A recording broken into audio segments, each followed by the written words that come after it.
Hey everyone, I know it's been a while since my last vlog, but I wanted to kind of give you guys an update. So far, I am getting ready to go in for my surgery for basically what they're going to do is a DNC and hysteroscopy.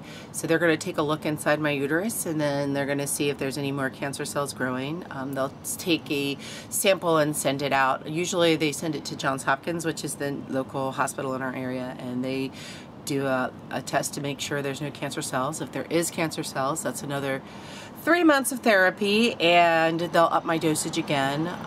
This is my second round actually with the therapy. The first round they had me on 120 milligrams, and this session they had me on 140, and believe it or not, I've been doing really well on the 140. I've had pretty much no incident at all, whereas last session when I had the 120, I was having all kinds of issues, like, you know, just stuff that's not supposed to happen, like almost like having a cycle. So the fact that I haven't had any of those issues this time gives me a little bit more optimism that this might have been the right dose for me. When I went to Johns Hopkins back in February, the doctor I spoke with there said she probably would have started me at the 140. So it's kind of good that I was just responding at 120, because then hopefully this 140 will be it. So my thing tomorrow is I go in, they have me there at like 6 a.m. I check in, and they basically start me off by stripping me down and then sticking an IV in me, which is always fun for me to get an IV done. It's almost like everybody makes fun of the fact that I won't use my hand anymore after they put the IV in, but I just have issues. It's like once the IV is in, my hand is dead to me until I have the IV taken out. So it's kind of a humorous thing with the nurses. They're all like, you know, you can use your hand. I'm like, no, I can't. It's gone. It's not there until the IV is taken out, because I'm so nervous I'm going to do something to have the IV fall out, and then I'm going to be in trouble and they have to put it in again. So that's the worst part of the surgery for me, like, is the IV. The surgery I'm asleep for. I don't know any of it. I don't know what's going on. I wake up and I feel great.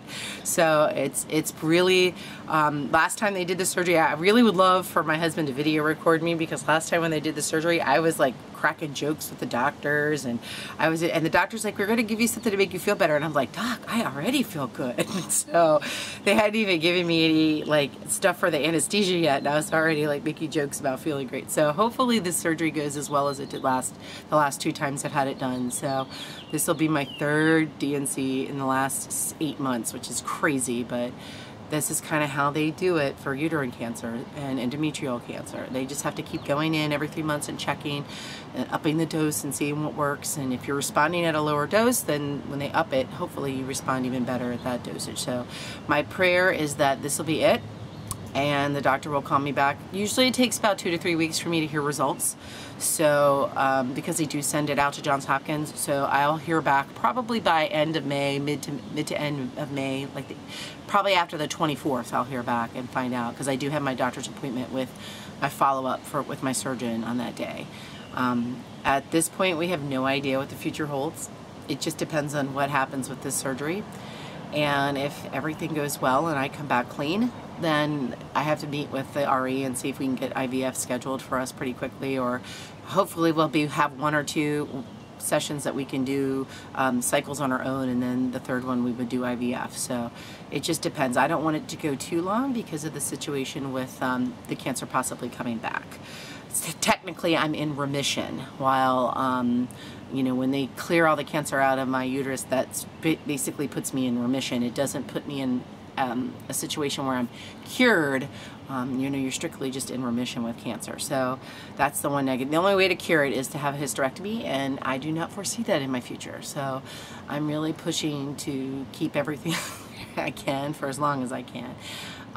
But yeah, hopefully we'll be able to start trying for a baby in the next cycle. So we'll see what happens with this. And I want to thank all of you who've been supportive and calling and emailing and kind of keeping track. So I just wanted to do a little blog to kind of let you guys know that this is what's happening. And if you want to send emails or, you know, something just to let us know that you're thinking of us, that's great too. Anything, and just kind of keep us in your thoughts and prayers, because hopefully this will be it and I can move on from here and we'll have our baby.